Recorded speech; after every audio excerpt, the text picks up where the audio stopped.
Okay. So before I adopted Daily 4 into my literacy block, I used to do a lot of center work, which again builds, which is around student-centered learning. And these were my centers charts where I would put up I divided them into the different centers we had, which was always consistent for math or literacy. And I put up their names on a little post-it within their group, so students knew exactly which group they had to, and it's extremely easy because the minute you want to change their group, you just take out the post-it and put it in the other group. At the same time, students don't have to remember and they're not flustered, and when you want them to start off, it just takes a quick second for them to look where they need to be and get into that group. This is the clothesline where we display all our student work, and it's up to them. They have the freedom and the choice to change whenever they want. So every time they make a new drawing, they want to change the old one, they decide to do that. And this just helps me celebrate their success and a lot of their skills. Okay, and this is our timeline that we've been following in history. Again, it helps children remember content chronologically and also just understand better as to what came after what and why something happened. It really helps them just think in a more sequential manner. So this is our Daily 4 wall. We've only done 3 components out of the 4, which is read to self, where students spend about 20 minutes every day reading to themselves. This is read to someone, which is extremely fun for them, and it also helps them build their fluency, where they're practicing reading with a partner. And the third component that we've started working on is work on writing, where children are spending 20 minutes every day just working on their writing. And as a part of Daily 4, this is the cafe board, which breaks down their reading and comprehension into 4 distinct categories, which is comprehension, accuracy, fluency, and expand vocabulary. The new strategies we learn in class are posted up on cards under the subheading that it comes in. It's like a visual reminder for students to know which strategies we've been working on. The cards are made by the students, and as you notice, they have the strategy written as well as a little picture which is a representation, and that's extremely important for children who may not be able to read or are extremely visual.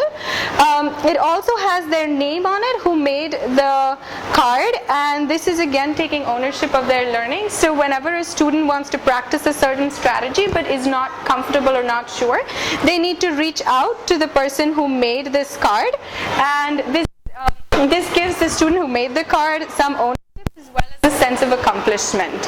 And we learn distinct strategies for each of these headings. And as a part of our literacy, this is our sizzling word collector. Until when I started teaching, my word wall really was just posting words on the wall, the new words that we learned, which of course were a visual reminder for students, but they weren't, I didn't see my students using a lot of that vocabulary or even remembering the meanings. What this word collector does is, first, it's extremely organized because it's alphabetically organized. In addition, the students put up the words. As a class, we decide which words do we want to learn and put up on our sizzling word collector. And sometimes we look through the dictionary for the meaning, sometimes we try to infer the meaning through our reading, and we put up the word over here with the meaning, and some of them, if you notice, have a little picture with them, which again helps visual students remember the meaning. Sometimes I also write the word or the meaning in Hindi or a local language, which the students are comfortable in remembering, and it just helps them remember easily. So it's an integral part of our literacy work.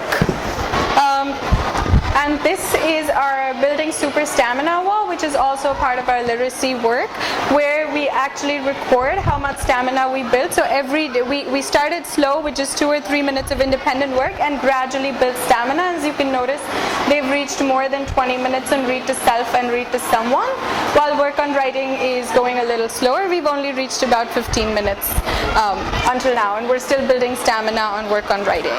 And these are some, I also put up visual reminders right here as well as here for the strategies we're learning in comprehension. So while the cafe board has all the strategies put up that we've learned, these are the ones we're doing currently, and it tells them stepwise what they need to do to master this strategy. Okay, so this is our little welcome poster. I always put this up on the classroom door, which really tells the children how it sets the tone for my class, and it also tells them that the reason I am here is because of them.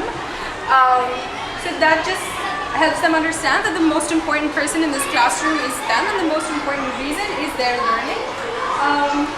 My classroom is called a class of champions, and which is just trying to again tell them that how as champions they need to work hard and they need to aspire for excellence. So this is Have You Filled a Bucket Today? This was a book I read to the children when we started the year.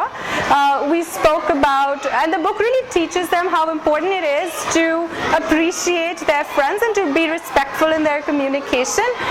They decided what a bucket filler was and what a bucket dipper was, and then this is our little organizer in which every student has a bucket and their friends fill their bucket. They ensure that they fill at least one bucket every day.